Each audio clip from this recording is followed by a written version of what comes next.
시편 78편의 마지막 부분을 함께 보려고 합니다. 시인은 여전히 불순종과 반역을 택하였던 자신의 조상들의 모습을 이야기합니다. 오늘 우리가 함께 읽은 본문의 바로 앞절인 55절을 보면 하나님께서는 이스라엘 백성들을 약속한 땅까지 이끄시고 그 땅을 소유로 주셨다고 하고 있습니다. 긍휼이 많으신 하나님께서는 이스라엘 백성의 반복적인 불순종에도 자비를 베푸시며 신실하게 그 약속을 지키셨습니다. 이제 그들은 하나님께서 허락하신 땅에서 하나님의 백성으로 살아가야 합니다. 그럼에도 이들은 어떻게 행동합니까? 56절의 말씀을 보겠습니다. 그러나 그들은 지존하신 하나님을 시험하고 반항하여 그의 명령을 지키지 아니하며. 여전히 죄악된 삶을 살아가는 이들을 보게 됩니다. 아니, 이제는 이전보다 더 심한 죄의 자리로 나아갑니다. 하나님을 시험하고 반항하는 것에서 더 나아가는 것이죠. 57절을 보면 속이는 활이라는 표현이 나옵니다. 속인인에 사용된 히브리어 레미아는 주로 태만함, 느슨함, 부주의를 뜻하는 단어입니다. 이런 단어가 활을 묘사하고 있습니다. 활은 화살을 쏘아서 정확하게 목표를 맞추는 도구입니다. 그런 활이 느슨합니다. 부주의하게 쏘아집니다. 그 목적에 태만합니다. 즉, 이들은 하나님의 뜻에서 벗어난 삶의 모습을 살았다는 것입니다. 하나님께서는 이들에게 신실하셨지만 이들은 계속해서 하나님과의 언약을 신실하게 지키지 못했습니다. 58절을 보면 산당이 나옵니다. 주로 우상 숭배와 종교적인 매춘을 하는 장소입니다. 하나님을 떠나 세상을 사랑하며 세상을 따라 음란한 백성이 되어버렸습니다. 이런 이들의 죄악된 모습을 보시고 하나님께서는 분노하시며 미움을 표현하십니다. 본문 60절의 말씀을 보겠습니다. 사람 가운데 세우신 장막 곧 실로의 성막을 떠나시고. 하나님께서 분노와 미움을 표현하신 방법이 바로 떠나시는 것이었습니다. 더 이상 이들과 함께하지 않으시는 것입니다. 하나님이 그들과 함께하지 않자 이들은 어떻게 됩니까? 61절을 보면 그의 능력과 그의 영광이라는 표현이 나옵니다. 이것은 법궤를 상징하는 표현입니다. 이들은 어느새 하나님과 함께하는 것에 대한 중요성을 잃어버렸습니다. 그리고 도리어 법궤를 우상시 여기며 법궤만 있다면 모든 문제가 해결될 수 있을 거라고 여겼습니다. 하나님이 아니라 법궤를 섬기고 있었던 것이죠. 그렇게 이들은 전쟁을 이길 승리의 도구로 하나님의 법궤를 자기들 마음대로 움직입니다. 하나님이 자신들을 떠나는지도 모르고 말이죠. 그렇게 하나님을 떠난 이들은 블레셋과의 전투에서 하나님의 궤를 빼앗기고 맙니다. 이 부분의 배경이 되는 말씀이 사무엘상 4장에 나옵니다. 그중 사무엘상 4장 10절과 11절의 말씀을 제가 읽겠습니다. 블레셋 사람들이 쳤더니 이스라엘이 패하여 각기 장막으로 도망하였고 살육이 심히 커서 이스라엘 보병에 엎드러진 자가 3만 명이었으며 하나님의 궤는 빼앗겼고 엘리의 두 아들 홈니와 비느하스는 죽임을 당하였더라. 이 모습과 같은 일들이 62절부터 64절에 묘사되고 있습니다. 세상에 유린당하는 이스라엘의 모습입니다. 대적의 불과 칼이 이들을 삼킵니다. 3만 명으로 묘사되었듯이 많은 젊은이들이 죽어갔습니다. 그로 인해 더 이상 혼인 노래는 듣지 못하게 되었습니다. 제사장들마저 죽고 과부들은 애국조차 하지 못하는 깊은 슬픔에 처하게 됩니다.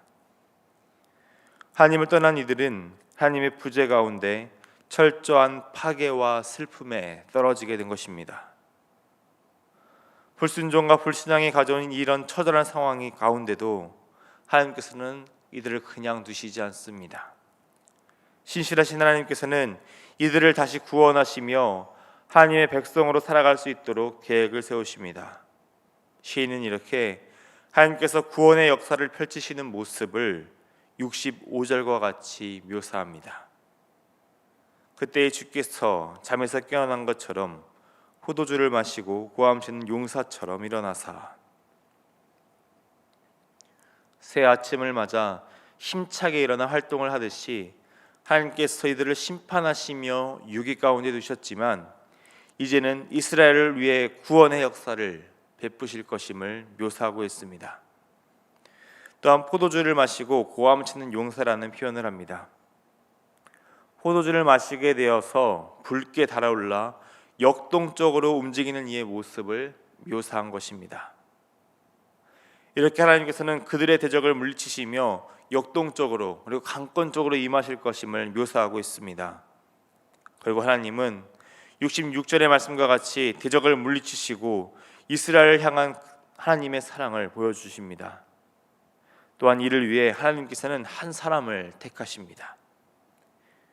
67절을 보면 요셉의 장막을 버리시고 에브라임 지파를 택하지 아니하셨다라고 말씀하고 있습니다. 당시 이스라엘에서 가장 힘이 있고 유력한 지파는 에브라임 지파였습니다. 그러나 이들은 선택받지 못합니다. 그 이유는 사사기 12장과 17장을 보면 나오고 있습니다. 이 에브라임 지파가 행한 악의 모습이 나오고 있죠. 교만과 우상 숭배의 죄를 범합니다. 유력하기 때문에 교만합니다. 자신들의 힘을 믿으며 하나님을 떠나 우상을 숭배합니다. 하나님의 뜻에 신실하지 못한 이들이 있는 곳에 하나님께서는 계시지 않습니다. 그렇기 때문에 이들을 버리고 택하지 아니하셨다고 합니다. 그 대신 다른 지파와 땅을 선택하십니다. 본문 68절을 보겠습니다. 오직 유다 지파와 그가 사랑하시는 시온산을 택하시며, 또한 70절의 말씀도 함께 보겠습니다. 또 그의 종 다윗을 택하시되 양의 우리에서 취하시며. 하나님께서는 유다 지파에서 다윗을 자신의 종으로 택하십니다. 하나님께서 거하시는 처소는 높이 그리고 영원히 세워지게 됩니다. 하나님을 가장 높이며 땅과 같이 영원히 하나님 안에 거하는 백성이 되게 하십니다. 계속해서 이스라엘을 하나님의 뜻 안에서 거하는 백성이 되도록 돌보시는 목자로 다윗을 택하십니다. 그렇게 하나님께서 택한 종 다윗은 72절의 말씀과 같이 하나님의 뜻대로 이스라엘을 다스립니다. 72절의 말씀입니다. 이에 그가 그들을 자기 마음의 완전함으로 기르고 그의 손의 능숙함으로 그들을 지도하였도다. 역사를 잊은 민족에게 미래는 없다라는 말이 있습니다.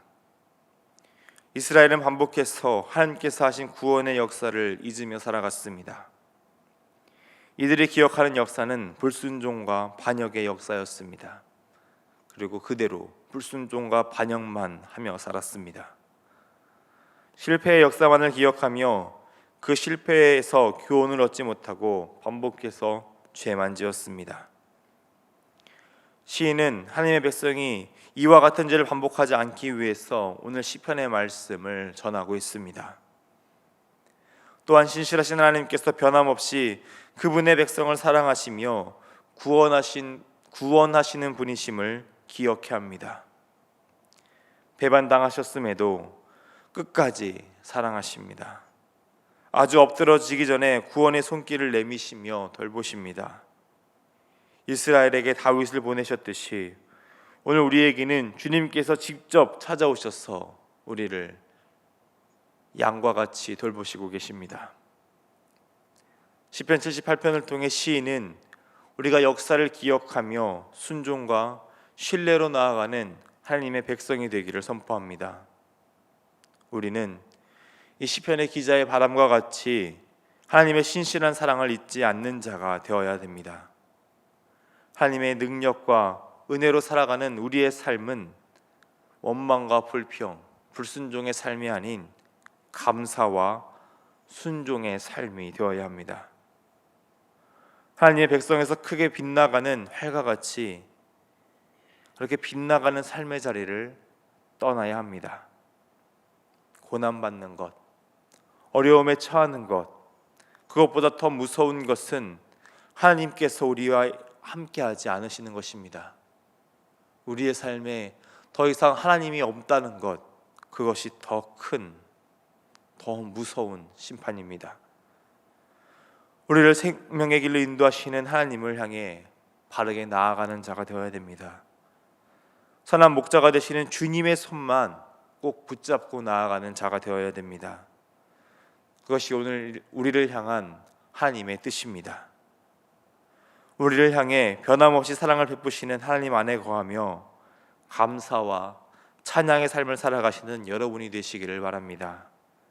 하나님의 뜻을 향해 바르게 쏘아져 나아가는 믿음의 삶을 사시는 여러분이 되시기를 주님의 이름으로 축원합니다. 기도하겠습니다. 신실하신 하나님, 오늘도 우리들을 향해 신실한 사랑을 베풀어 주시는 하나님의 사랑에 감사를 드립니다. 과거를 기억하지 못하면 반복하게 됩니다.